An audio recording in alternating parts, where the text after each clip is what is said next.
أشهد أن لا إله إلا الله وحده لا شريك له وأشهد أن محمدا عبده ورسوله أما بعد فأعوذ بالله من الشيطان الرجيم بسم الله الرحمن الرحيم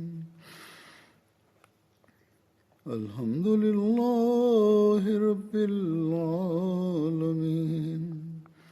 الرحمن الرحيم مالك يوم الدين إياك نعبد وإياك نستعين اهدنا الصراط المستقيم صراط الذين أنعمت عليهم غير المغضوب عليهم ولا الضالين.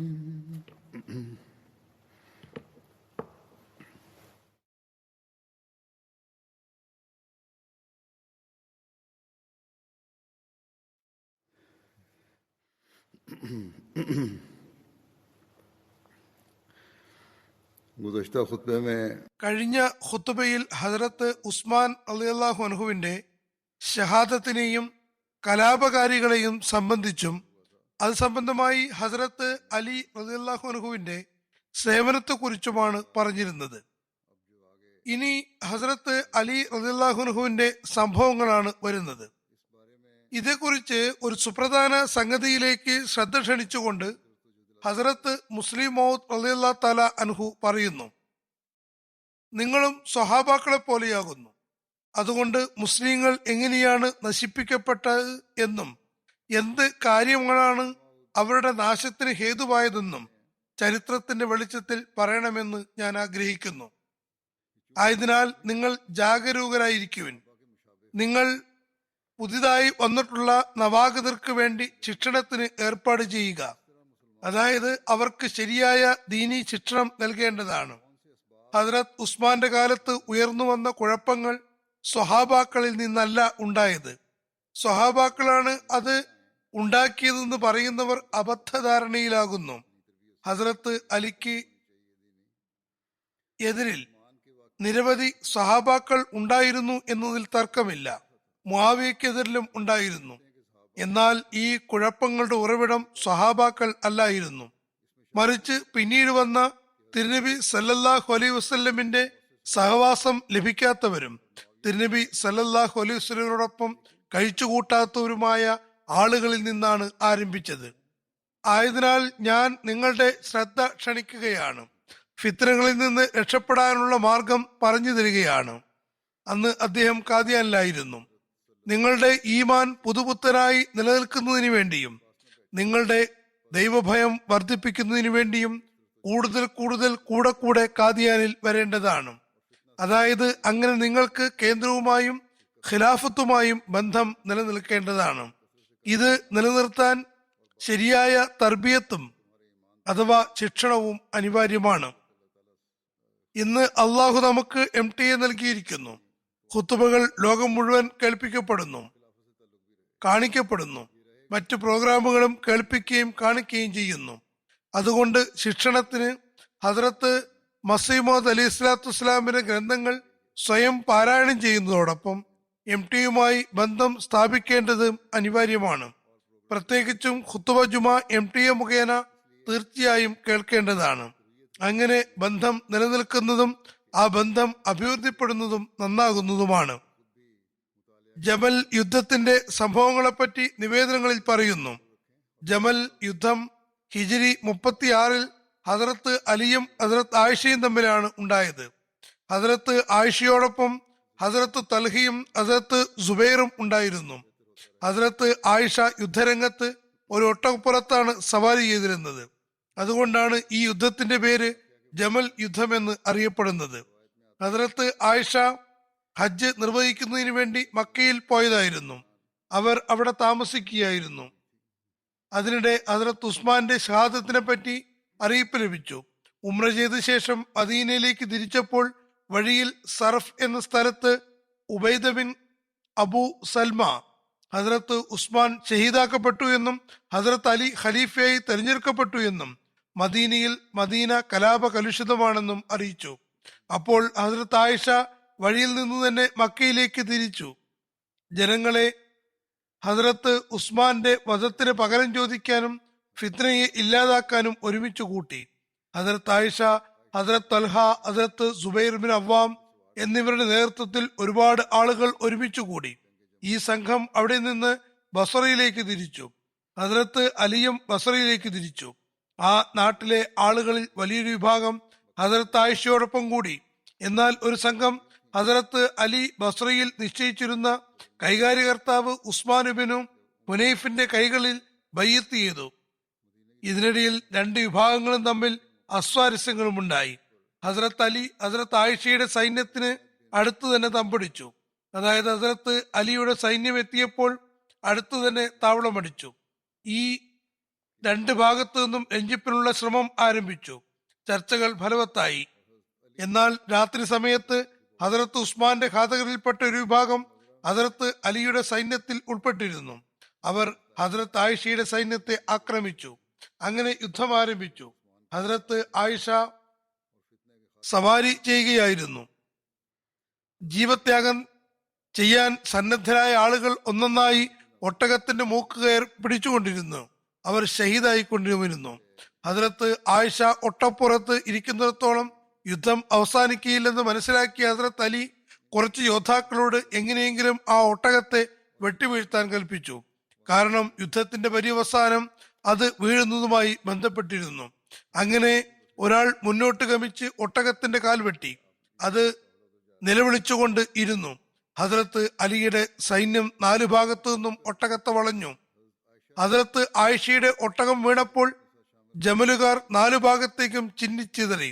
തുടർന്ന് ഹദ്രത്ത് അലി വിളംബരപ്പെടുത്തി, ആയുധം താഴെയിടുന്നവരും വീടുകളിൽ വാതിലുകൾ അടച്ച് കൂടുന്നവരും സമാധാനത്തിലായിരിക്കും. ആരെയും പിന്തുടരുകയോ ആരുടെയും സമ്പത്ത് സമരാർജിത സ്വത്തായി ഗണിച്ചുകൊണ്ട് പിടിച്ചെടുക്കുകയുമില്ല. ഹദ്രത്ത് അലിയുടെ സൈന്യം ഈ കൽപ്പന പാലിച്ചു. ഹദ്രത്ത് സുബൈർ ബിൻ അവ്വാമും ഹദ്രത്ത് തൽഹയും ഷഹീദാക്കപ്പെട്ടു. ഇതെല്ലാം ഇബ്നു അസീറിന്റെ ചരിത്രത്തിൽ നിന്നാണ് എടുത്തിട്ടുള്ളത്. അതിന്റെ ഒരു ഭാഗത്തിന്റെ സംക്ഷിപ്തമാണിത്. ഇതേക്കുറിച്ച് ഹദ്രത്ത് ഖലീഫത്തുൽ മസീഹ് സാനി റളിയല്ലാഹു അൻഹു പറയുന്നു, ഹദ്രത്ത് ഉസ്മാന്റെ വധത്തിൽ പങ്കാളികളായിരുന്ന ഒരു വിഭാഗം ഹദ്രത്ത് ആയിഷയെ ഹദ്രത്ത് ഉസ്മാന്റെ രക്തത്തിന് പകരം ചോദിക്കുവാൻ ജിഹാദ് വിളംബരപ്പെടുത്താൻ പ്രേരിപ്പിച്ചുകൊണ്ടിരുന്നു.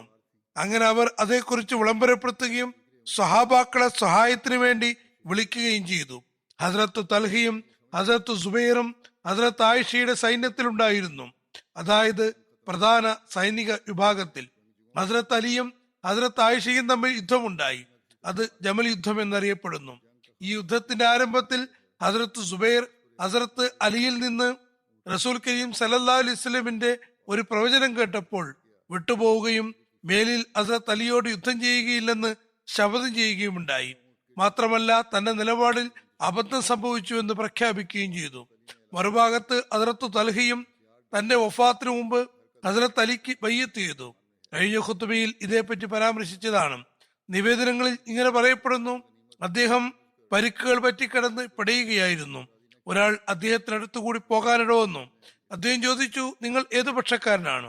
ആഗതൻ പറഞ്ഞു, ഞാൻ അലിയുടെ പക്ഷക്കാരനാകുന്നു.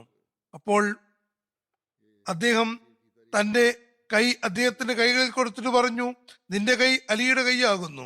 ഞാൻ നിന്റെ കൈയിൽ ഹസ്രത്ത് അലിക്ക് വീണ്ടും ബയ്യത്ത് ചെയ്യുകയാണ്. ചുരുക്കത്തിൽ മറ്റ് സഹാബാക്കളുടെ അഭിപ്രായ വ്യത്യാസങ്ങൾ ജമൽ യുദ്ധത്തോടെ തീരുമാനമായി. എന്നാൽ ഹസ്രത്ത് മുആവിയുടെ ഭിന്നത ബാക്കിയായിരുന്നു. അങ്ങനെ സിഫീൻ യുദ്ധമുണ്ടായി.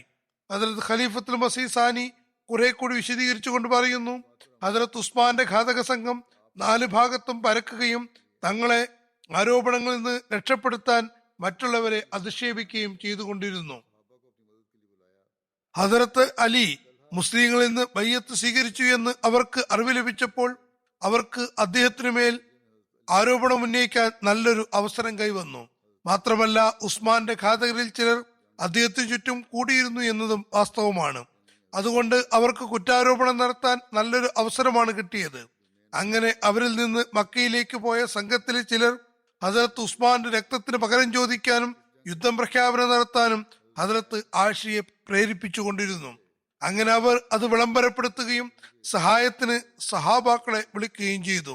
ഹസരത്ത് തൽഹയും ഹസരത്ത് സുബൈറും ഹസരത്ത് അലിക്ക് ബയ്യത്ത് ചെയ്തത് എത്രയും വേഗം അദ്ദേഹം ഹസരത്ത് ഉസ്മാന്റെ ഘാതകരെ പിടികൂടണമെന്ന നിബന്ധനയിലായിരുന്നു.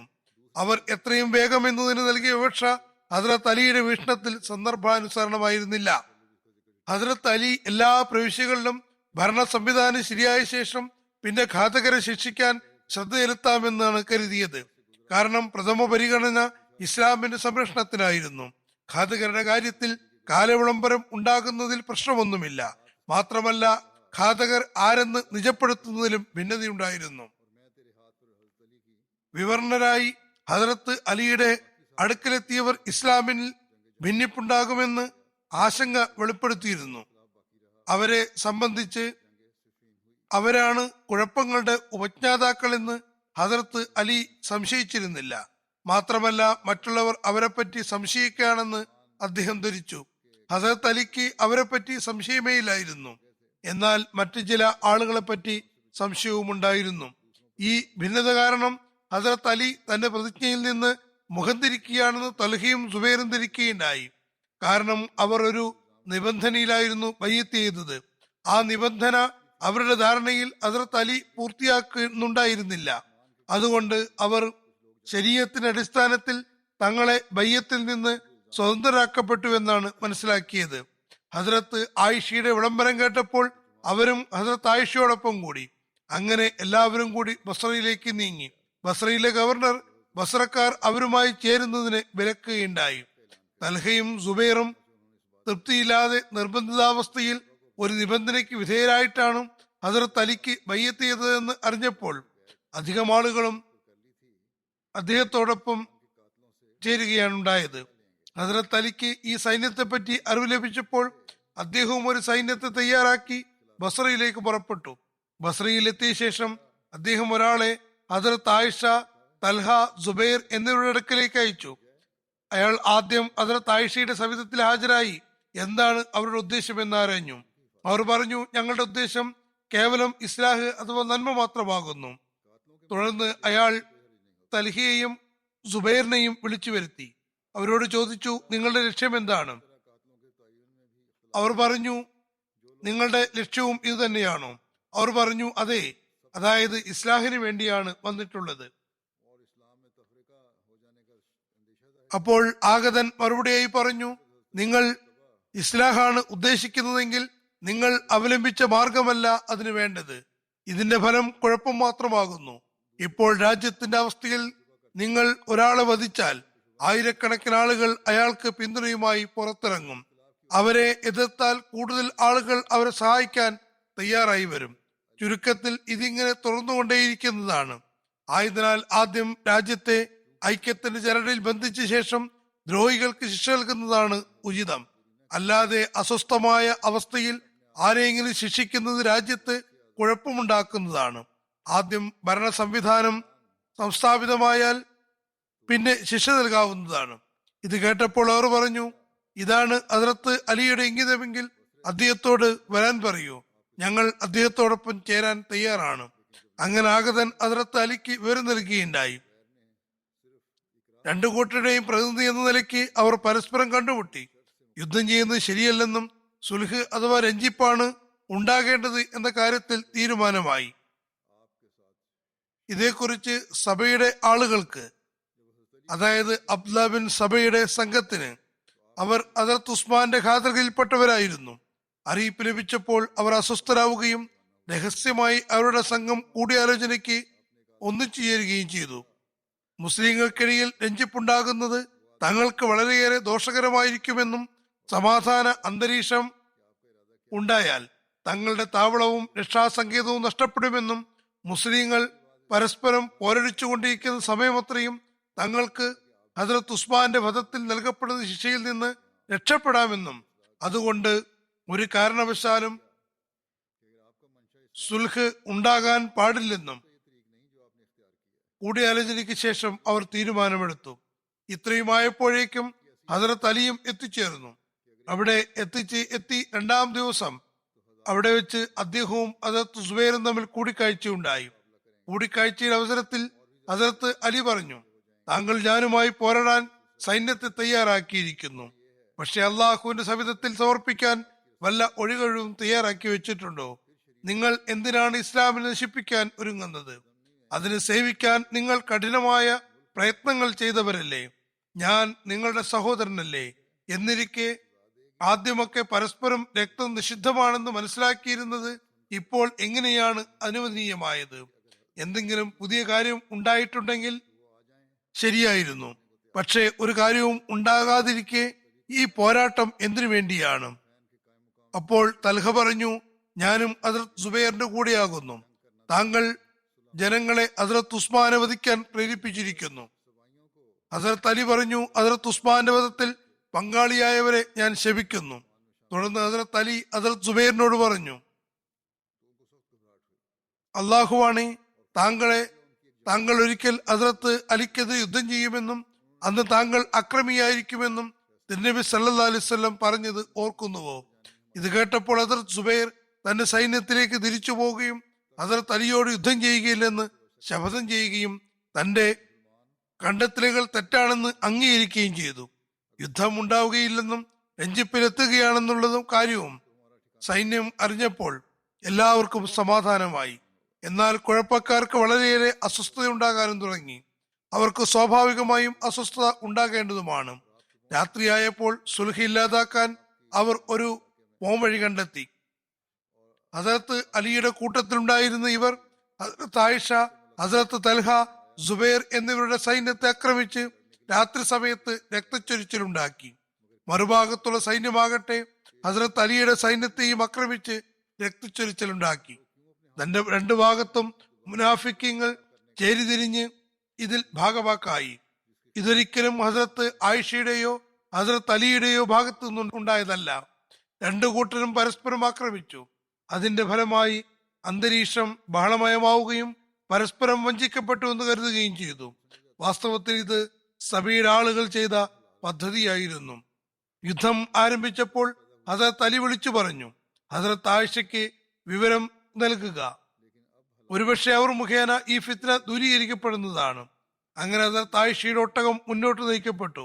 പക്ഷെ അതിന്റെ പരിണിതി കൂടുതൽ ഭയാനകമായിരുന്നു.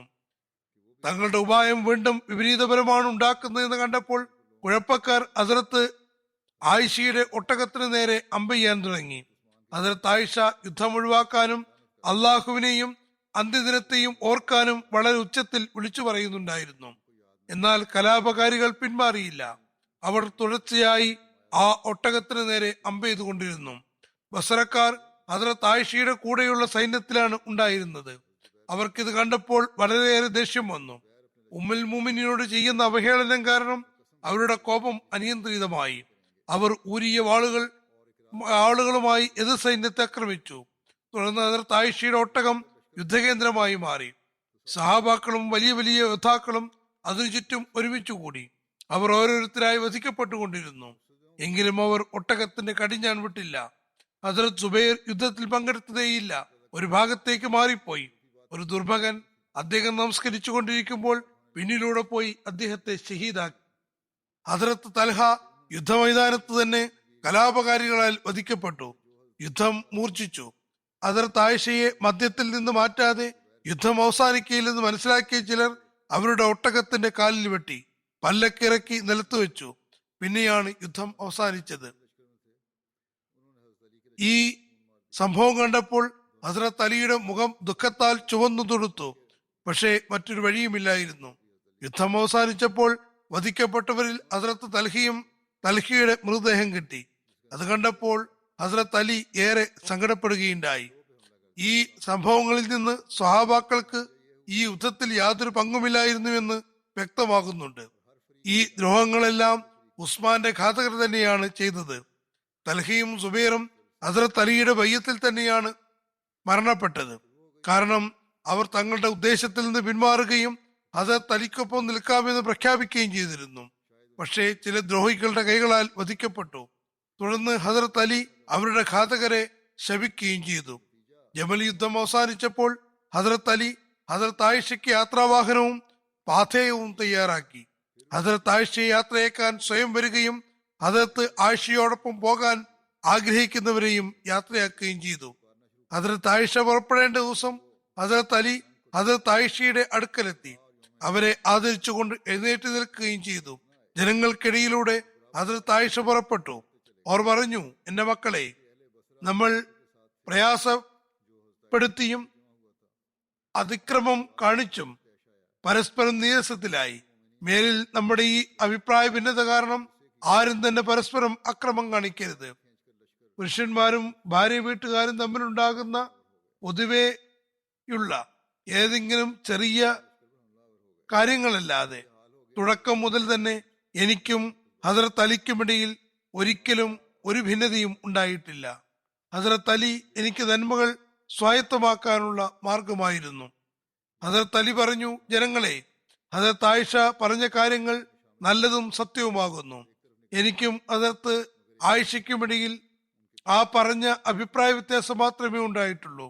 ഹദരത്ത് ആയിഷ ഇഹലോകത്തും പരലോകത്തും നിങ്ങളുടെ നബി സല്ലല്ലാഹു അലൈഹി വസല്ലമിന്റെ പരിശുദ്ധ ധർമ്മപത്നിയാകുന്നു. ഹദരത്ത് അലി ഹദരത്ത് ആയിഷ യാത്രയാക്കാൻ മൈലുകളോളം കൂടെ പോയി. ഹദരത്ത് അലി തന്റെ മക്കളോട് ഹദരത്ത് ആയിഷയോടൊപ്പം പോകാനും ഒരു ദിവസം കഴിഞ്ഞ് വന്നാൽ മതിയെന്നും നിർദ്ദേശിക്കുകയും ചെയ്തിരുന്നു. ഞാൻ വായിച്ച ഈ ഉദ്ധരണികൾ തിബ്രിയിൽ ഉള്ളവയാകുന്നു. ഹദരത്ത് മുസ്ലിം മൗദ് പറയുന്നു, ഹദരത്ത് തൽഹ റസൂൽ കരീം സല്ലല്ലാഹു അലൈഹി വസല്ലമിന് ശേഷം ജീവിച്ചിരുന്നു. ഹദരത്ത് ഉസ്മാന്റെ ഷഹാദത്തിന് ശേഷം മുസ്ലിങ്ങൾക്ക് ഇടയിൽ ഭിന്നിപ്പുണ്ടാക്കുകയും ഒരു വിഭാഗം ഹദരത്ത് ഉസ്മാന്റെ ഘാതകരോട് പകരം ചോദിക്കണമെന്ന് പറയുകയുമുണ്ടായി. ഈ സംഘത്തിന്റെ നേതാക്കൾ ഹദരത്ത് തൽഹയും ഹദരത്ത് സുബൈറും ഹദരത്ത് ആയിഷയുമായിരുന്നു.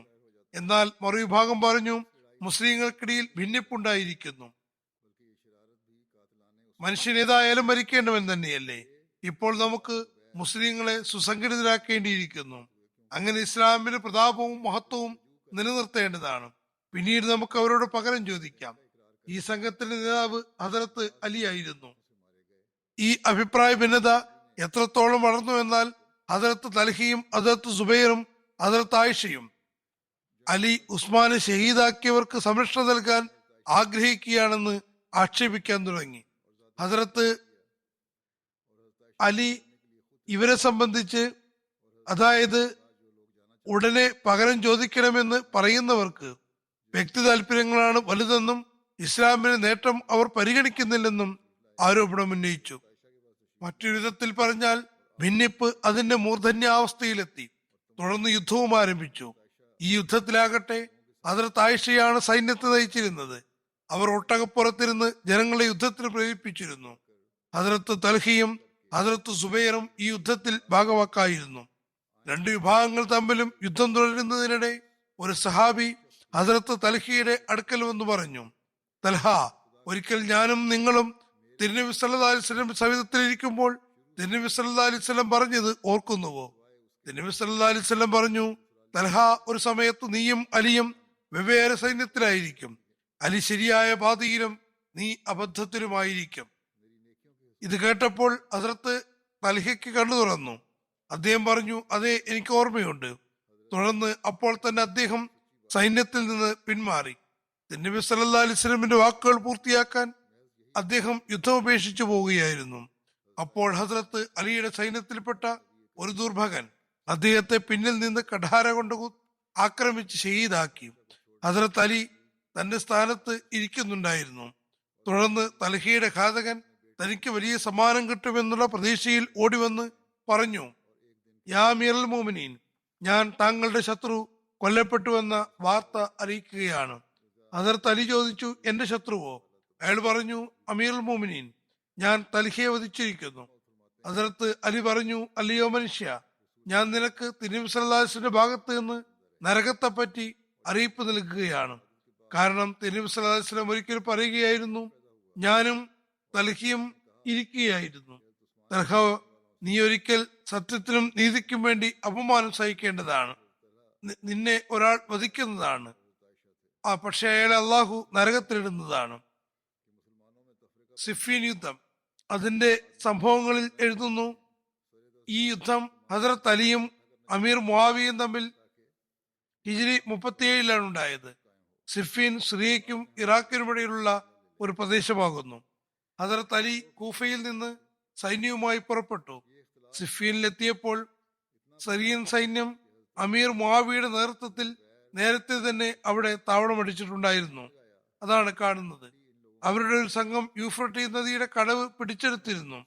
ഹസ്രത്ത് അലി തങ്ങൾ യുദ്ധത്തിനാണ് വന്നതെന്നും യുദ്ധത്തിനല്ല വന്നതെന്നും മറിച്ച് അമീർ മുആവിയുമായി ധാരണയിലെത്താനാണ് വന്നതെന്നും ഉറപ്പ് നൽകിയെങ്കിലും അമീർ മുആവിയ അത് അംഗീകരിച്ചില്ല. സിറിയയിൽ സൈന്യം ഹസ്രത്ത് അലിയുടെ സൈന്യത്തെ യൂഫ്രട്ടീസ് നദിയിൽ നിന്ന് വെള്ളമെടുക്കുന്നത് തടഞ്ഞു. അപ്പോൾ തന്റെ സൈന്യത്തോട് ആക്രമണത്തിന് ഉത്തരവ് നൽകി. അങ്ങനെ ഹസ്രത്ത് അലിയുടെ സൈന്യം സിറിയയിൽ സൈന്യത്തെ പരാജയപ്പെടുത്തുന്നതിലും നദി വരെ വഴി ഉണ്ടാക്കുന്നതിലും വിജയിച്ചു. ഹസ്രത്ത് അലി സിറിയക്കാർക്ക് യൂഫ്രട്ടീസിൽ നിന്ന് വെള്ളമെടുക്കാൻ തുറന്ന അനുമതി നൽകി. സിറിയക്കാർ വെള്ളമെടുക്കുന്നതിൽ ഹസ്രത്ത് അലിയെ തടയുകയും വിലക്കുകയും ചെയ്തവരായിരുന്നു. എന്നാൽ അദ്ദേഹം അതിന് നിയന്ത്രണം ഏറ്റെടുത്തപ്പോൾ വെള്ളമെടുക്കുന്നതിൽ ആരെയും തടഞ്ഞില്ല, മറിച്ച് അനുമതി നൽകുകയാണ് ഉണ്ടായത്. അമീർ മുആവിയ ഹസ്രത്ത് അലി ഹസ്രത്ത് ഉസ്മാന്റെ ഘാതകരെ അദ്ദേഹത്തെ ഏൽപ്പിക്കണമെന്ന് ശാഠ്യം പിടിക്കുകയായിരുന്നു. ഒരിക്കൽ ഉണ്ടായപ്പോൾ ഒരു ഭാഗത്ത് രഞ്ജിപ്പ് ആഗ്രഹിക്കുന്നവർ അത് തടയുകയുണ്ടായി. യുദ്ധം ഹിജ്രി 37 സഫർ മാസത്തിലാണ് ആരംഭിച്ചത്. യുദ്ധത്തിന് മുൻപേ തന്നെ അസ്വാരസ്യങ്ങൾ ഉണ്ടായിരുന്നു. എന്നാൽ ഇരു കൂട്ടരും പൊതുവായ യുദ്ധത്തിന് വിനാശകരമായ പരിണിതിയെപ്പറ്റി ഭയമുള്ളവരായതിനാൽ യുദ്ധത്തിൽ നിന്ന് ഒഴിഞ്ഞു മാറുകയുമായിരുന്നു. രഞ്ജിപ്പിനുള്ള എല്ലാ സാധ്യതകളും നിലനിർത്തുന്നതിനു വേണ്ടി ആദരണീയ മാസങ്ങളിൽ താൽക്കാലികമായി സുൽഹ് ആകാമെന്ന കാര്യത്തിൽ ഇരുപക്ഷവും യോജിപ്പിലെത്തി. എന്നാൽ ഈ സമയവും ഫലത്തായില്ല. അങ്ങനെ അവർക്ക് സഫർ മാസം യുദ്ധത്തിൽ വീണ്ടും ഇറങ്ങാൻ വിളംബരമുണ്ടായി. യുദ്ധം കുറച്ചു കാലം തീർപ്പാകാതെ തുടർന്നപ്പോൾ അമീർ മുആവിയുടെ ശക്തി ക്ഷയിക്കാൻ തുടങ്ങി. ഈ ഭയാനകമായ അവസ്ഥയിൽ ഹസ്രത്ത് അംർ ബിൻ ആസ് അദ്ദേഹത്തെ ഉപദേശിച്ചുകൊണ്ട് പറഞ്ഞു, വിശുദ്ധ ഖുർആൻ പ്രതി കുന്തത്തിൽ ഉയർത്തിപ്പിടിച്ച് ഈ വിശുദ്ധ ഗ്രന്ഥമനുസരിച്ച് തീരുമാനമെടുക്കാമെന്ന് പറയാം. ഹസ്രത്ത് ആയിഷയുടെ അനുയായികൾക്കിടയിൽ ഭിന്നിപ്പുണ്ടായി. ഒരു വലിയ വിഭാഗം പറഞ്ഞു, അള്ളാഹുവിൽ നിന്ന് തീരുമാനമാകാമെന്നാണ് പറയുന്നത്, അത് നിരസിക്കാൻ പാടില്ല. അങ്ങനെ ഹസ്രത്ത് അലി എല്ലാ ഒന്നാം സൈന്യ സംഘത്തെയും തിരികെ വിളിച്ചു. യുദ്ധം അവസാനിക്കുകയും ചെയ്തു. ഹസ്രത്ത് അലിയുടെ സൈന്യത്തിലെ ഭൂരിപക്ഷം മൂന്നാം കക്ഷിയെ തെരഞ്ഞെടുത്ത് ഇരുഭാഗത്തു നിന്നുമുള്ള ആളുകൾ കൂടിയാലോചിച്ച് വിശുദ്ധ ഖുർആന്റെ വെളിച്ചത്തിൽ തീരുമാനത്തിലെത്തട്ടെ എന്ന അമീർ മുആവിയുടെ അഭിപ്രായത്തെ അംഗീകരിച്ചു. ചരിത്ര ഗ്രന്ഥങ്ങളിൽ ഇത് തഹക്കീം എന്നറിയപ്പെടുന്നു. സിറിയക്കാർ ഹസ്രത്ത് അംർ ബിൻ ആസിനെ തിരഞ്ഞെടുത്തു. ഹസ്രത്ത് അലി ഹസ്രത്ത് അബൂ മൂസ അശ്ശരിയെ നിർദ്ദേശിച്ചു. ഉടമ്പടി പത്രത്തിൽ ഒപ്പിട്ടതിനു ശേഷം സൈന്യങ്ങൾ പിന്തിരിഞ്ഞുപോയി. ഇത് ഇബ്നു അസീറിന്റെ ചരിത്രത്തിലെ ഉദ്ധരണിയാകുന്നു. ഹസ്രത്ത് ഖലീഫത്തുൽ മസീഹ് സാനി ഇതേപ്പറ്റി എഴുതുന്നു. ഈ യുദ്ധത്തിൽ ഹസ്രത്ത് മുആവിയയുടെ സുഹൃത്തുക്കൾ സാമർത്ഥ്യം കാണിച്ചുകൊണ്ട് വിശുദ്ധ ഖുർആൻ കുന്തത്തിൽ ഉയർത്തിപ്പിടിച്ചു പറഞ്ഞു, ഖുർആനിൽ നിന്നുള്ള തീരുമാനം ഞങ്ങൾ അംഗീകരിക്കുന്നതാണ്. അതിനുവേണ്ടി ഹക്കം അഥവാ വിധികർത്താവ് നിശ്ചയിച്ചിരിക്കുന്നു. അപ്പോൾ ഹസ്രത്ത് ഉസ്മാന്റെ വധത്തിൽ പങ്കാളികളായിരുന്നവർ അദ്ദേഹത്തിന്റെ 4 ഭാഗത്ത് അദ്ദേഹത്തിന്റെ ഷഹാദത്ത് നടന്ന ഉടൻ തന്നെ സുരക്ഷയ്ക്ക് വേണ്ടി ഹസ്രത്ത് അലിയോടൊപ്പം ചേരുകയും മറുഭാഗം ശരിയാണ് പറയുന്നത്, അതുകൊണ്ട് തീരുമാനമെടുക്കാൻ വിധികർത്താവ് നിർദ്ദേശിക്കേണ്ടും അദ്ദേഹത്തെ നിർബന്ധിച്ചുകൊണ്ടിരുന്നു. ഹസ്രത്ത് അലി അത് നിരാകരിച്ചു. എന്നാൽ അവരും അവരുടെ ചതിയിൽപ്പെട്ടിരുന്നു. ആളുകളും ഹസ്രത്ത് അലിയെ വിധികർത്താവായി നിശ്ചയിക്കാൻ നിർബന്ധിച്ചുകൊണ്ടിരുന്നു. അങ്ങനെ മുആവിയുടെ ഭാഗത്ത് നിന്ന് ഹസ്രത്ത് അംർ ബിൻ ആസും ഹസ്രത്ത് അലിയുടെ ഭാഗത്ത് നിന്ന് അബൂ മൂസ അശ്ശരിയും നിശ്ചയിക്കപ്പെട്ടു. ഈ തഹക്കീം വാസ്തവത്തിൽ ഉസ്മാന്റെ വധത്തെക്കുറിച്ച് വിശുദ്ധ ഖുർആൻ അനുസരിച്ച് തീരുമാനമെടുക്കാമെന്ന നിബന്ധനയിലാണ് ഉണ്ടായത്. അതായത് ഹസ്രത്ത് ഉസ്മാൻ വധിക്കപ്പെട്ടിരിക്കുന്നു എന്നും അതിൽ തീരുമാനമെടുക്കാനെന്നോണം ഈ ഹക്കം അദ്ദേഹത്തിന് വേണ്ടിയാണ് നിശ്ചയിക്കപ്പെട്ടത്. വിശുദ്ധ ഖുർആൻ അനുസരിച്ച് ഘാതകരായാലും അവർ ശിക്ഷിക്കുകയോ പിടികൂടുകയോ വേണം എന്ന കാര്യത്തിൽ തീരുമാനമുണ്ടാക്കാം. ഹദരത്ത് അംർ ഇബ്നു ആസും അബൂ മൂസ അശ്ശരിയും കൂടിയാലോചനയ്ക്ക് തീരുമാനമെടുത്തത് തങ്ങൾ രണ്ടുപേരും ചേർന്ന് ഹദരത്ത് അലിയെയും ഹദരത്ത് മുആവിയയും അവരുടെ ജമാഅത്ത് നേതൃസ്ഥാനത്ത് നിന്ന് ഭ്രഷ്ടരാക്കപ്പെടണമെന്നാണ്. തഹ്കീം ഉണ്ടാക്കിയത് തന്നെ ഹദരത്ത് ഉസ്മാന്റെ വാദത്തെ സംബന്ധിച്ച് തീരുമാനമെടുക്കാനായിരുന്നു. എന്നാൽ ഇവിടെ ഹക്കമൈൻ രണ്ടുപേരെ സ്ഥാനഭ്രഷ്ടനാക്കാമെന്നും ബാക്കി പിന്നെ നോക്കാമെന്നുമാണ് തീരുമാനിച്ചത്. എന്തുകൊണ്ടെന്നാൽ അവരുടെ വീക്ഷണത്തിൽ മുസ്ലിങ്ങൾ ഇവർ രണ്ടുപേരും കാരണം പ്രയാസത്തിൽ അകപ്പെടുകയാണ്. ആയതിനാൽ അവരെ നീക്കിയാൽ മുസ്ലിങ്ങൾക്ക് സ്വതന്ത്രമായി ആരെങ്കിലും ഖലീഫയായി തിരഞ്ഞെടുക്കാവുന്നതാണ്. വാസ്തവത്തിൽ അവർ അതിന് വേണ്ടിയല്ല നിശ്ചയിക്കപ്പെട്ടിരുന്നത്. ഹക്കമൈൻ ചിന്തിക്കാൻ തുടങ്ങിയ കാര്യം തന്നെ തെറ്റാകുന്നു. അവർ അതിന് തുനിയുകയേ വേണ്ട. തീരുമാനം പ്രഖ്യാപിക്കുന്നതിന് വേണ്ടി പൊതുയോഗം വിളിച്ചുകൂട്ടി. ഹദരത്ത് അംർ ഇബ്നു ആസ് ഹദരത്ത് അബൂ മൂസ അശ്ശരിയോട് പറഞ്ഞു, തങ്ങൾ ആദ്യം ബൈഅത്ത് ചെയ്യാൻ തീരുമാനം പ്രഖ്യാപിക്കുക, തുടർന്ന് ഞാൻ വിളംബരപ്പെടുത്താം. അങ്ങനെ അബൂ മൂസ റളിയല്ലാഹു അൻഹു ഹദരത്ത് ആയിഷയെ സ്ഥാനഭ്രഷ്ടനാക്കുന്നതിന് വേണ്ടി വിളംബരപ്പെടുത്തി. അതിനുശേഷം അംർ ഇബ്നു ആസ് എഴുന്നേറ്റ് എന്ന് പറഞ്ഞു, അബൂ മൂസ ഹദരത്ത് അലിയെ ഖിലാഫത്ത് സ്ഥാനത്ത് നിന്ന് സ്ഥാനഭ്രഷ്ടനാക്കിയിരിക്കുന്നു. ഞാനും അതിനോട് യോജിക്കുകയും ഹദരത്ത് അലിയെ സ്ഥാനഭ്രഷ്ടനാക്കുകയും ചെയ്യുന്നു. എന്നാൽ ഞാൻ മുആവിയെ സ്ഥാനഭ്രഷ്ടനാക്കുന്നില്ല, മറിച്ച് അദ്ദേഹത്തിന് സ്ഥാനാർത്ഥിക്ക് വേണ്ടി നിലനിർത്തുകയാണ് ചെയ്യുന്നത്. ഹദരത്ത് മുസ്ലിം മോദ് എഴുതുന്നു, ഹദരത്ത് അംർ ഇബ്നു ആസ് സ്വതവേ വളരെ നല്ല മനുഷ്യനായിരുന്നു. പക്ഷെ ഇവിടെ എന്തുകൊണ്ടാണ് ഇത്തരം തീരുമാനത്തിൽ എത്തിയതെന്ന കാര്യം ചർച്ച ചെയ്യാൻ ആഗ്രഹിക്കുന്നില്ല. നന്മയുള്ള ആളായിട്ടും എന്തുകൊണ്ടോ ജനങ്ങളുടെ വർത്തമാനങ്ങളിൽപ്പെട്ടു പോയതാണോ അതല്ല മറ്റെന്തെങ്കിലും കാര്യമാണോ എന്നത് വേറെ കാര്യം. അതുകൊണ്ട് അതിന്റെ ചർച്ചയിലേക്ക് പോകുന്നില്ല. ഏതായാലും അദ്ദേഹത്തിന്റെ തീരുമാനം തെറ്റായിരുന്നു. ഈ തീരുമാനം വന്നപ്പോൾ മുആവിയയുടെ ആളുകൾ വിധി തീർപ്പുകാരായി നിശ്ചയിക്കപ്പെട്ടവർ അലിക്ക് പകരം മുആവിയയ്ക്ക് അനുകൂലമായി തീരുമാനിച്ചത് ശരിയാണെന്ന് പറഞ്ഞു. പക്ഷേ ഹദരത്ത് അലി ഈ തീരുമാനം അംഗീകരിക്കാൻ വിസമ്മതിച്ചുകൊണ്ട് പറഞ്ഞു, ഹക്കം ഈ തീരുമാനത്തിന് വേണ്ടിയല്ല നിശ്ചയിക്കപ്പെട്ടത്. മാത്രമല്ല അവരുടെ തീരുമാനം വിശുദ്ധ ഖുർആന്റെ കൽപ്പനയ്ക്ക് അനുസൃതവുമല്ല. അപ്പോൾ ഹദരത്ത് അലിയോട് അവരെ വധിക്കാൻ പ്രേരിപ്പിച്ചു കൊണ്ടിരുന്നു. ഹദരത്ത് അലി കൂടെയുള്ള മുനാഫിക്കുകളായ ആളുകൾ എന്തിനാണ് ഹക്കമിനെ നിശ്ചയിക്കുന്നതെന്നും ദീനീ കാര്യങ്ങളിൽ ഹക്കമിനെ നിശ്ചയിക്കാൻ പാടില്ലെന്നും പറഞ്ഞ് ബഹളമുണ്ടാക്കാൻ തുടങ്ങി. ഹദരത്ത് അലി പറഞ്ഞു, ഒന്നാമത്തെ കാര്യം വിശുദ്ധ ഖുർആൻ അനുസരിച്ച് തീരുമാനിക്കാമെന്ന് ഉടമ്പടിയിലുണ്ടായിരുന്നു. അത് അവർ പാലിച്ചതേയില്ല. രണ്ടാമത്തെ സംഗതി, നിങ്ങളുടെ നിർബന്ധം കാരണമാണ് ഹക്കം നിശ്ചയിക്കപ്പെട്ടത്. ഇപ്പോൾ എന്തിനാണ് ഹക്കം നിശ്ചയിച്ചതെന്ന് ചോദിച്ചുകൊണ്ട് നിങ്ങൾ തന്നെ ചോദിക്കുകയാണോ? അവർ പറഞ്ഞു, ഞങ്ങൾ എന്തെങ്കിലും പറഞ്ഞിരിക്കാം, ഞങ്ങൾ പറഞ്ഞത് ഞങ്ങളുടെ തെറ്റ്. പക്ഷേ താങ്കൾ അതെന്തിനാണ് അംഗീകരിച്ചത്? കലാപമുണ്ടാക്കുന്ന മുനാഫിക്കുകളായ ഇവർ പറഞ്ഞതിന്റെ പൊരുൾ, ഞങ്ങൾ തിന്മ ചെയ്യുന്നവരായി, ഞങ്ങളോടൊപ്പം താങ്കളും തിന്മ ചെയ്തിരിക്കുന്നു, ഞങ്ങളും തെറ്റ് ചെയ്തു, താങ്കളും തെറ്റ് ചെയ്തിരിക്കുന്നു, ഞങ്ങൾ ഞങ്ങളുടെ തെറ്റിൽ പ്രായശ്ചിത്തം ചെയ്യുന്നു, താങ്കളും അതുപോലെ തൗബ ചെയ്യേണ്ടതാണ്. അതാണ് കരണീയം. താങ്കൾ ചെയ്തത് അനാവശ്യമായിരുന്നു എന്ന് അംഗീകരിക്കണം. അതായത് തലി അത് നിഷേധിച്ചാൽ അദ്ദേഹം ഇസ്ലാമിക കൽപ്പനയെ ധിക്കരിച്ചിരിക്കുന്നു എന്ന് പറഞ്ഞ് അദ്ദേഹത്തിന്റെ ബയ്യത്തിൽ നിന്ന് പിന്മാറാമെന്ന് നിശ്ചയിച്ചതായിരുന്നു. ഇനി തന്റെ തെറ്റ് സമ്മതിച്ചാൽ, തൗബ ചെയ്താൽ അദ്ദേഹത്തിന്റെ ഖിലാഫത്ത് അസ്വസ്ഥമാകും. കാരണം ഇത്രയും വലിയ തെറ്റ് ചെയ്ത ആൾ എങ്ങനെയാണ് ഖലീഫയായിരിക്കുക?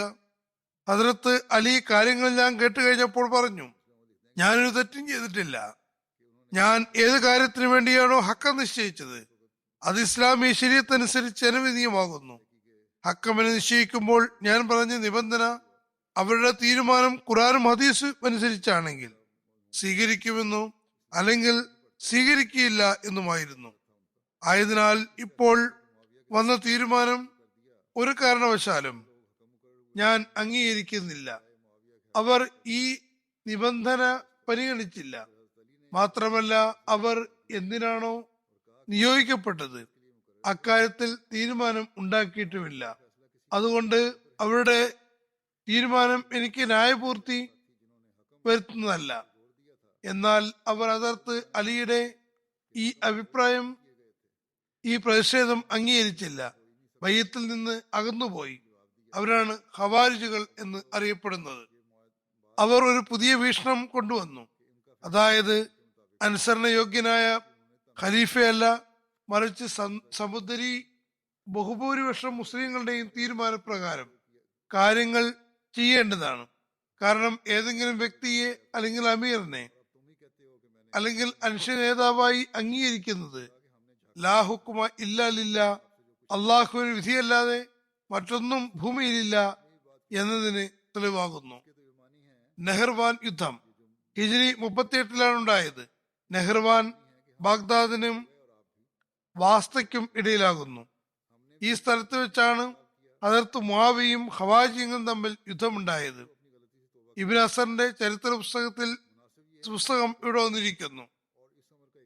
സിഫീൻ യുദ്ധത്തിൽ സമാധാന സന്ധിക്ക് വേണ്ടി ഹദരത്ത് അലിയുടെ ഭാഗത്ത് നിന്ന് ഹദരത്ത് അബു മൂസ അശ്ശരിയും അബു മൂസ അശ്ശരിയുടെ ഭാഗത്ത് നിന്ന് ഹദരത്ത് അമ്ർ ബിൻ ആസും ഹക്കം അഥവാ വിധികർത്താക്കളായി നിയോഗിക്കപ്പെട്ടു. ചരിത്രത്തിൽ ഈ സംഭവം തഹക്കീം എന്നാണ് അറിയപ്പെടുന്നത്. തഹക്കീം സംബന്ധിച്ച് ഹദരത്ത് അലിയുടെ സൈന്യത്തിൽ ഒരു വിഭാഗം ഭിന്നിച്ച് കലാപമുണ്ടാക്കുന്നതിന് വേർപെട്ടുപോയി. ഇവരാണ് ഖവാരിജുകൾ. ഈ ഖവാരിജുകൾ തഹക്കീം പാപമാണെന്ന് പ്രഖ്യാപിച്ച് ഹദരത്ത് അലി പശ്ചാത്തപിക്കണമെന്നും ഖിലാഫത്തിൽ നിന്ന് സ്വയം ഭ്രഷ്ടരാക്കണമെന്നും കൽപ്പിച്ചു. പക്ഷേ അദ്ദേഹം നിരാകരിച്ചു. ഹദരത്ത് അലി അമീർ മുആവിയെ എന്തുകൊണ്ടാണ് നിഷേധിക്കുന്നത് എന്നതിനെ ചുറ്റിപ്പറ്റിയുള്ള വിശദീകരണം നേരത്തെ വന്നതാണ്. ഹദരത്ത് അലി അമീർ മുആവിയിലേക്ക് എതിരിൽ വീണ്ടും സിറിയയിലേക്ക് നീങ്ങാനുള്ള തയ്യാറെടുപ്പിൽ വ്യാപൃതയായിരുന്നു. അപ്പോൾ ഖവാരിജുകൾ കലാപമുണ്ടാക്കാൻ തുടങ്ങി. അവർ അബ്ദുല്ലാഹ് ബിൻ വഹബിനെ തങ്ങളുടെ ഇമാമാക്കി. കൂഫയിൽ വന്ന് സെഹർവാനിലേക്ക് പുറപ്പെട്ടു. ഖവാരിജുകൾ ബസ്രയിലും തങ്ങളുടെ സംഘത്തെ ഒരുമിച്ച് കൂട്ടിയിരുന്നു. അവർ പിന്നീട് നെഹർവാൻ എന്ന സ്ഥലത്ത് അബ്ദുല്ലാഹ് ബിൻ വഹബിന്റെ സൈന്യത്തിൽ ഒന്നിച്ചുചേർന്നു. തിരുനബി സല്ലല്ലാഹു അലൈഹി വസല്ലം സഹാബിയായ അബ്ദുല്ലാഹ് ബിൻ ഖബ്ബാബിനെ ഹദരത്ത് അലിയുടെ പക്ഷക്കാരനാണെന്ന് പറഞ്ഞ് വധിച്ചു. അദ്ദേഹത്തിന്റെ ഗർഭിണിയായ ഭാര്യയെ വയറ് വളർത്തി വളരെ നിഷ്ഠുരമായി കൊലപ്പെടുത്തി. തൈഗോത്രത്തിലുള്ള 3 സ്ത്രീകളെയും വലിച്ചിഴക്കുകയുണ്ടായി. ഹദരത്ത് അലിക്ക് ഈ അവസ്ഥകളെ സംബന്ധിച്ചും അറിവ് ലഭിച്ചപ്പോൾ മറ്റു കാര്യങ്ങൾ അന്വേഷിക്കാൻ ഹാരിസ് ബിൻ മറിയമിനെ അവിടേക്ക് പ്രതിനിധിയായി അയച്ചു. പക്ഷേ ഖവാരിജുകൾ അദ്ദേഹത്തെ വധിച്ചു. ഈ അവസ്ഥകൾ കണ്ടപ്പോൾ ഹദരത്ത് അലി റളിയല്ലാഹു അൻഹുവിനെ സിറിയയിലേക്ക് പോകാൻ തയ്യാറാക്കിയ അദ്ദേഹത്തെ നീങ്ങാനുള്ള തീരുമാനം ഉപേക്ഷിക്കാനും ഏകദേശം 65,000 സൈനികരുമായി ഖവാരിജിനെ നേരിടാൻ പുറപ്പെടുകയും ചെയ്തു. അവർ സഹർവാൻ എന്ന സ്ഥലത്ത് എത്തിയപ്പോൾ ഖവാരിജി സുൽഹിന് ക്ഷണിച്ചു. ഹദരത്ത് അബൂ അയ്യൂബ് അൻസാരിക്ക് പതാക നൽകിക്കൊണ്ട് പറഞ്ഞു, ഈ കൊടിയുടെ സംരക്ഷണത്തിൽ വരുന്നവരോട് യുദ്ധം ചെയ്യരുത്. അതല്ല, ഈ വിളംബരം കേട്ടപ്പോൾ 4000 പേരുള്ള ഖവാരിജികളിൽ 100 പേർ ഹദരത്ത് അലിയോടൊപ്പം ചേർന്നു. ഒരു വിഭാഗം കൂഫയിലേക്ക് തിരിച്ചുപോയി. കേവലം 1800 പേർ അബ്ദുല്ലാ ബിൻ വഹബ് ഖാരിജിയുടെ നേതൃത്വത്തിൽ മുന്നോട്ട് നീങ്ങി. ഹദ്റത്ത് അലിയുടെ 65,000 സൈന്യവുമായി യുദ്ധത്തിലേർപ്പെട്ടു. എല്ലാം ഖവാരിജികളും കൊല്ലപ്പെട്ടു. ഹദ്റത്ത് ഉംറ ബിൻത്ത് അബ്ദുറഹ്മാൻ പറയുന്നു, ഹദ്റത്ത് അലി ബസറയിലേക്ക് പുറപ്പെട്ടപ്പോൾ യാത്ര ചോദിക്കാൻ തിന്നബി സല്ലല്ലാഹു അലൈഹി വസല്ലം ധർമ്മപത്നി ഹദ്റത്ത് ഉമ്മ സൽമയുടെ സവിധത്തിലെത്തി. അവർ ഹദ്റത്ത് അലിയോട് പറഞ്ഞു, താങ്കൾ അള്ളാഹുവിന് സഹായ സംരക്ഷണത്തിൽ യാത്രയായാലും അള്ളാഹുവാണേ, താങ്കൾ സത്യത്തിലും സത്യം താങ്കളോടൊപ്പവുമാകുന്നു. തിന്നബി സല്ലല്ലാഹു അലൈഹി വസല്ലം ഞങ്ങളോട് വീട്ടിൽ തന്നെ തങ്ങാൻ കൽപ്പിച്ചിരിക്കുന്നു. അതുകൊണ്ട് അള്ളാഹുവിനെയും അവന്റെ റസൂലിനെയും ധിക്കരിക്കുകയാണെന്ന ആശങ്കയിലായിരുന്നുവെങ്കിൽ ഞാനും താങ്കളോടൊപ്പം വരുമായിരുന്നു. എന്നാൽ അള്ളാഹുവാണേ, ഞാൻ എന്റെ മകൻ ഉമറിനെ താങ്കളോടൊപ്പം അയക്കുന്നു. എന്റെ വീക്ഷണത്തിൽ അവൻ ഏറ്റവും നല്ലവനും എനിക്ക് ജീവനേക്കാൾ പ്രിയങ്കരനുമാകുന്നു. ഏതായാലും ഈ വിഷയം നടക്കുകയാണ്. ഇനിയും അടുത്ത ആഴ്ചയും തുടരുന്നതാണ് ഇൻഷാ അല്ലാഹ്. ഇന്നും ഞാൻ പാകിസ്ഥാനിലെയും അൾജീരിയയിലെയും അഹമ്മദികൾക്ക് വേണ്ടി ദുആക്ക് പറയാൻ ആഗ്രഹിക്കുന്നു. അൾജീരിയയിൽ നിന്ന് ഒരു സന്തോഷ വാർത്തയുമുണ്ട്. കഴിഞ്ഞ ദിവസം 2-3 ദിവസങ്ങളിലായി കള്ളക്കേസുകളിൽ കുടുക്കിയിരുന്ന നിരവധി അഹമ്മദികളെ വിവിധ കോടതികൾ നിരപരാധികളാണെന്ന് വിധിച്ചിരിക്കുന്നു. അള്ളാഹു ഈ നീതിമാന്മാരായ ജഡ്ജിമാർക്ക് തക്കതായ പ്രതിഫലം നൽകുമാറാകട്ടെ. അഹമ്മദികൾക്ക് മേൽ കള്ളക്കേസുകൾ ഉണ്ടാക്കുന്ന മറ്റ് സംവിധാനങ്ങൾക്കും നീതിപീഠങ്ങൾക്കും നീതിപൂർവം പ്രവർത്തിക്കാൻ തൗഫീക്ക് നൽകുമാറാകട്ടെ. പാകിസ്ഥാനിലെ ചില ഉദ്യോഗസ്ഥന്മാരും ജഡ്ജിമാരും നീതിയിൽ നിന്നും അകന്നുകൊണ്ടിരിക്കുന്നു. തങ്ങളുടെ അധികാരം അനാവശ്യമായി ഉപയോഗിക്കുന്നു. അള്ളാഹു അവർക്ക് തങ്ങളുടെ ഹൃദയത്തിൽ നിന്ന് വെറുപ്പും വിദ്വേഷവും അകറ്റി കാര്യങ്ങൾ മനസ്സിലാക്കാനുള്ള തൗഫീക്കും നൽകുമാറാകട്ടെ. അള്ളാഹുവിന്റെ പക്കൽ ഇസ്ലാഹിന് വിധിക്കപ്പെട്ടിട്ടില്ലാത്തവരെ പിടികൂടാൻ അള്ളാഹു വേഗം സാഹചര്യമൊരുക്കുമാറാകട്ടെ. അള്ളാഹു പാകിസ്ഥാനിലും സമാധാനവും ശാന്തിയും ഉണ്ടാകട്ടെ. പാകിസ്ഥാനി അഹമ്മദികളും പാകിസ്ഥാനിൽ വസിക്കുന്ന അഹമ്മദികളും പ്രാദേശികമായി നഫ്ലുകളിലും ദുആകളിലും ശക്തി ചെലുത്തേണ്ടതാണ്. ഈ ദുആകളിൽ റബ്ബി കുല്ലി ഷൈഇൻ ഖാദിമുക, റബ്ബി ഫഅഫ്ദിനി വൻസുർനി വർഹംനി വളരെയേറെ ചൊല്ലുക. അല്ലാഹുമ്മ ഇന്നാ നജറുക ഫീ നുഹൂരിഹിം വനഊദു ബിക മിൻ ശുരൂരിഹിം എന്നതും വളരെയധികം ചൊല്ലേണ്ടതാണ്. സലാത്ത് ചൊല്ലുന്നതിലും ശ്രദ്ധിക്കുക. ഇന്ന് അത് വളരെ അത്യാവശ്യമാണ്. ഞാൻ പറഞ്ഞതുപോലെ നഫലുകളും അനുഷ്ഠിക്കുക. അള്ളാഹു അവർക്ക് തൗഫീക്ക് നൽകുമാറാകട്ടെ. എത്രയും വേഗം അവിടെ സാഹചര്യങ്ങൾ ശരിയാകുമാറാകട്ടെ. ഇന്ന് നമസ്കാരങ്ങൾക്ക് ശേഷം ചില ജനാസ നമസ്കാരങ്ങൾ അനുഷ്ഠിക്കുന്നതാണ്. ഇതിൽ ആദ്യത്തേത് ഹിന്ദ അബ്ബാസ് സാഹിബയുടേതാണ്. ഇവർ ഖൈർപൂരിലെ അബ്ബാസ് ബിൻ അബ്ദുൽ ഖാദിർ ഷഹീദ് സാഹിബിന്റെ ഭാര്യയാകുന്നു. നവംബർ 29-ന് 91-ാമത്തെ വയസ്സിൽ വഫാത്തായി. ഇന്നാ ലില്ലാഹി വ ഇന്നാ ഇലൈഹി റാജിഊൻ. ഇവരുടെ പിതാവ് doctor Muhammad Ibrahim Sahib King Edward medical കോളേജിൽ പഠിക്കുമ്പോൾ 1926-ൽ തന്റെ അഹമ്മദി സുഹൃത്തിൽ ആകർഷനായി തന്റെ ഭാര്യയോടൊപ്പം ഹദ്റത്ത് മുസ്ലിം മൗദിന് ബൈഅത്ത് ചെയ്ത് അഹമ്മദിയ മതത്തിൽ പ്രവേശിച്ചു. 1951 മെയ് മാസം ലാഹോറിൽ ഹിന്ദ സാഹിബയുടെ വിവാഹം നടന്നു. പ്രൊഫസർ അബ്ബാസ് അബ്ദുൽ ഖാദർ സഹാബി ഹദ്റത്ത് മൗലാന അബ്ദുൽ മാജിദ് സാഹിബിന്റെ പൗത്രനുമാകുന്നു. മാത്രമല്ല ഹദ്റത്ത് ഖലീഫത്തുൽ മസീഹ് സാനി റളിയല്ലാഹു അൻഹുവിന്റെ ഭാര്യ ഹദ്റത്ത് സാറ ബേഗം സാഹിബിയുടെ മൂത്ത സഹോദരൻ പ്രൊഫസർ അബ്ദുൽ ഖാദിർ സാഹിബിന്റെ മകനുമാകുന്നു. 1974-ൽ ഇവരുടെ ഭർത്താവ് പ്രൊഫസർ അബ്ദുൽ ഖാദിർ സാഹിബിനെ ഷഹീദാക്കിയിരുന്നു. തുടർന്ന് വളരെ ശ്രമാപൂർവ്വം ജീവിച്ചു. സബർ കാണിക്കുക മാത്രമല്ല ദൈവേച്ഛയിൽ തൃപ്തിപ്പെട്ട് കഴിയുകയും ചെയ്തു. അവരുടെ ഭർത്താവിന്റെ ഷഹാദത്തിൽ മാതാവിന്റെ സഹോദരിപുത്രനായ അനഹമ്മദി അനുശോചന കത്തിലെഴുതി. വളരെ നല്ല മനുഷ്യനായിരുന്നു. അദ്ദേഹത്തിന്റെ പര്യവസാനം ഹിദായത്തിൽ ആയിരുന്നുവെങ്കിൽ എത്ര നന്നായിരുന്നു. ഹിന്ദ സാഹിബാനുള്ള മറുപടിയിൽ എഴുതി, എന്റെ ഭർത്താവ് ജീവൻ വെടിഞ്ഞ മാർഗം സന്മാർഗത്തിലാണ് എന്നതിൽ എനിക്ക് അഭിമാനമുണ്ട്. ഹിന്ദ സാഹിബിയുടെ സ്കൂൾ കാലത്തെ കൂട്ടുകാരി ഷഫീഖ സാഹിബ പിന്നീട് പാകിസ്ഥാൻ പ്രസിഡന്റ് ജനറൽ സിയാഉല്ലക്കിന്റെ ഭാര്യയായി മാറി. അവർ തന്റെ ഭർത്താവ് സിയാഉല്ലക്ക് പ്രസിഡന്റായ ശേഷം പറഞ്ഞു, എല്ലാവരും എന്നെ കാണാൻ വന്നിരുന്നു, എന്നാൽ ഹിന്ദ മാത്രം വരുന്നില്ല. ഹിന്ദ സാഹിബ ഇത് കേൾക്കാൻ ഇടവന്നപ്പോൾ പറഞ്ഞു, എന്റെ പ്രിയ ഇമാം ഹദരത്ത് മസീഹ് മൗഊദ് ഇസ്ലാമിനെയും അദ്ദേഹത്തിന്റെ ജമാഅത്തിനെയും എനിക്ക് യാതൊരു ജമാഅത്തിനോടും ശത്രുത പുലർത്തുന്ന ഒരാളുടെ ഭാര്യയെ കാണാൻ എനിക്ക് യാതൊരു ആഗ്രഹവുമില്ല. പിന്നീട് ഒരിക്കലും അവർ കാണാൻ പോയിട്ടുമില്ല. അവർ നിരവധി സൽഗുണങ്ങളുള്ള മഹിളയായിരുന്നു. വളരെയേറെ വൃത്തിയും വെടുപ്പും പെരുമാറ്റവുമുള്ള നല്ല ആത്മാർത്ഥതയുള്ള സ്ത്രീയായിരുന്നു. നമസ്കാരം, നോമ്പ് തുടങ്ങിയ കാര്യങ്ങളിൽ എപ്പോഴും ശുഷ്കാന്തി കാണിച്ചുകൊണ്ടിരുന്നു. കുട്ടികൾക്കും ഈ സ്വഭാവം ഉണ്ടാക്കി കൊടുത്തു. വേഗം ചന്ത കൊടുത്തിരുന്നു. ദാനധർമ്മത്തിന് എപ്പോഴും തയ്യാറായിരുന്നു.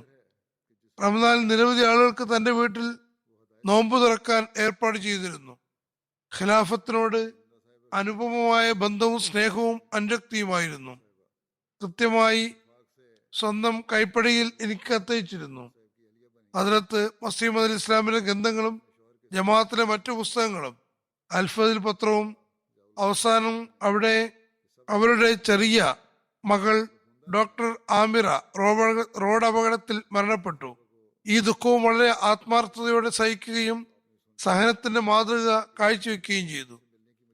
എല്ലാ ബന്ധുമിത്രാദികൾക്കും അവരുടെ നിരവധി നന്മകൾ കാരണം അവരെ സ്നേഹിച്ചിരുന്നു. അനഹമ്മദി ബന്ധുക്കൾക്കും അവരുമായി വളരെ സ്നേഹമായിരുന്നു. സന്തപ്ത കുടുംബത്തിൽ 3 പെൺമക്കളും 2 ആൺമക്കളുമാണുള്ളത്. അവർ അമേരിക്ക, കാനഡ, നോർവേ എന്നിവിടങ്ങളിലായി വസിക്കുന്നു.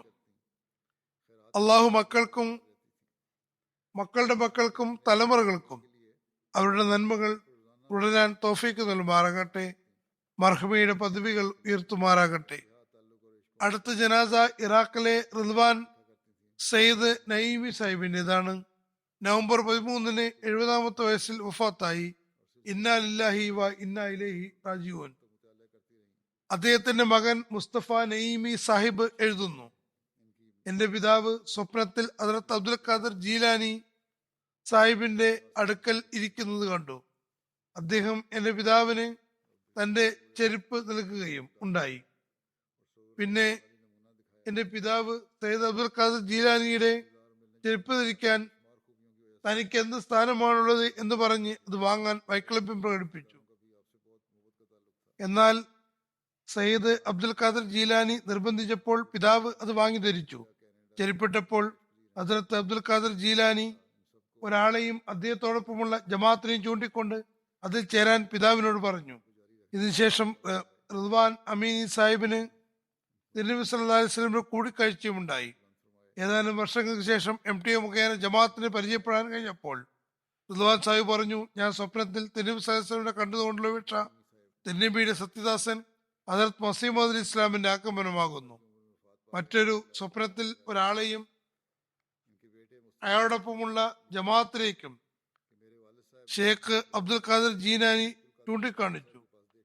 അതിൽ ചേരാൻ പറഞ്ഞ നിന്റെ വിവക്ഷ അത് ഖലീഫത്തുൽ മസീഹും അദ്ദേഹത്തിന്റെ ജമാഅത്തുമാകുന്നു. അങ്ങനെ 2012-ൽ അദ്ദേഹം ബൈഅത്ത് ചെയ്തു. മർഹൂം വളരെ നല്ല വ്യക്തിയും ബന്ധുമിത്രാദികളെ സഹായിക്കുന്ന ആളും ആയിരുന്നു. തബ്ലീഗിൽ നല്ല ആവേശമായിരുന്നു. ആരോഗ്യം മോശമായിരുന്നെങ്കിലും ജനങ്ങളുടെ എതിർപ്പ് ഉണ്ടായിട്ടും തന്റെ പ്രദേശത്ത് അഹമ്മദിയത്തിന്റെ തബ്ലീഗ് ചെയ്തുകൊണ്ടിരുന്നു. ബൈഅത്ത് ചെയ്ത് ജമാഅത്തിൽ പ്രവേശിക്കാൻ എപ്പോഴും കുടുംബത്തെ ഉപദേശിച്ചിരുന്നു. അദ്ദേഹത്തിന്റെ മകനും ഭാര്യയും ഭാര്യ സഹോദരനും ബൈഅത്ത് ചെയ്തിട്ടുണ്ട്. അള്ളാഹു അവർക്ക് സ്ഥൈര്യവും ധൈര്യവും നൽകുമാറാകട്ടെ. മർഹൂമിന്റെ നന്മകൾ തുടരാൻ തൗഫീക്ക് നൽകുമാറാകട്ടെ. മർഹൂമിന്റെ പദവികൾ ഉയർത്തുമാറാകട്ടെ. അടുത്ത ജനാസ ജില്ല ഗുജറൻവാലയിലെ ഹജ്ക എന്ന സ്ഥലത്തെ മലിക് അലി മുഹമ്മദ് സാഹിബിൻ്റെതാകുന്നു.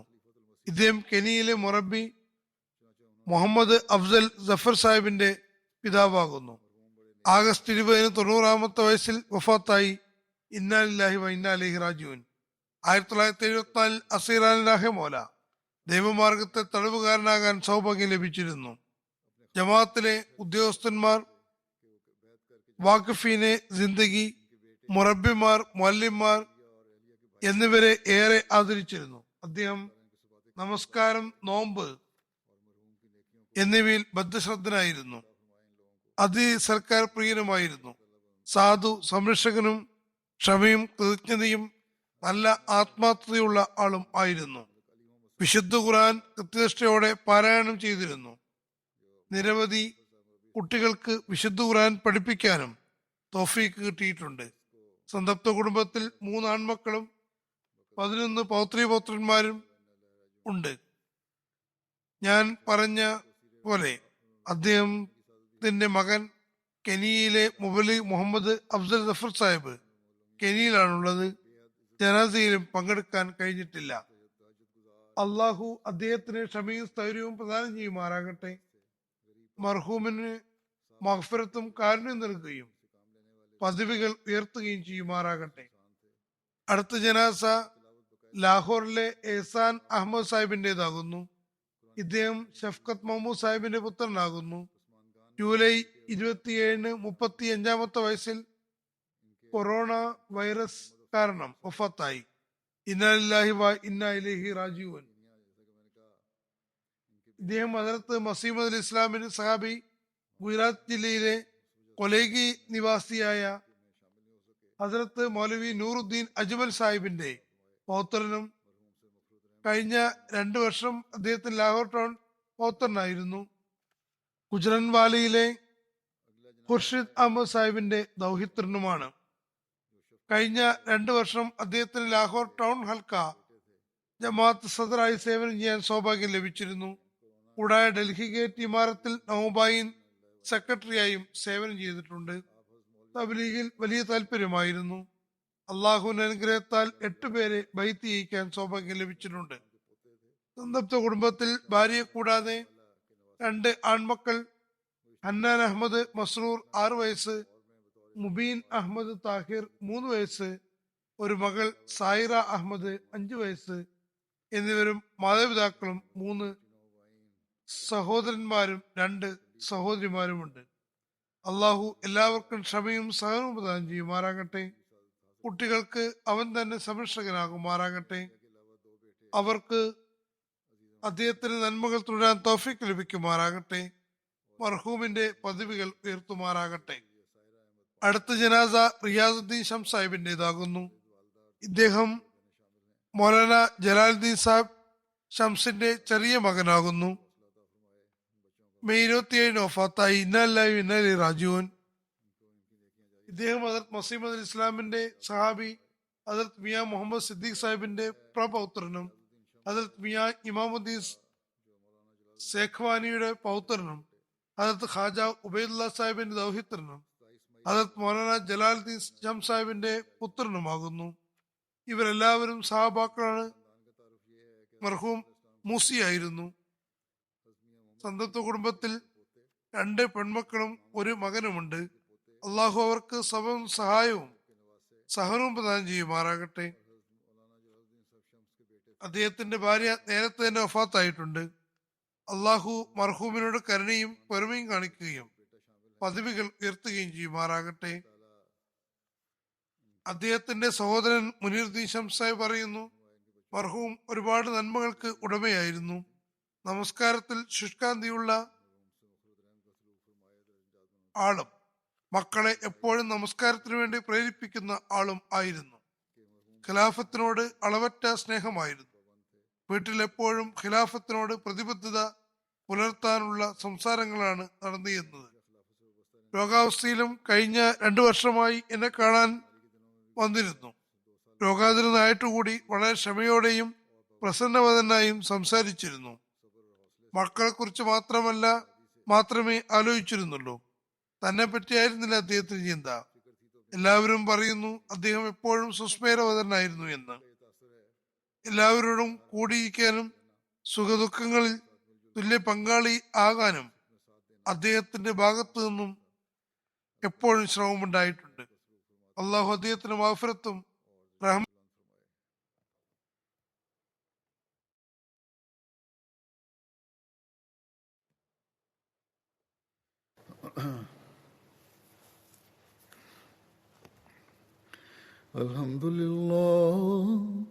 الحمد لله نحمده ونستعينه ونستغفره ونؤمن به ونتوكل عليه ونعوذ بالله من شرور أنفسنا ومن سيئات أعمالنا من يهده الله فلا مضل له ومن يضلله فلا هادي له ونشهد أن لا إله إلا الله ونشهد أن محمدا عبده ورسوله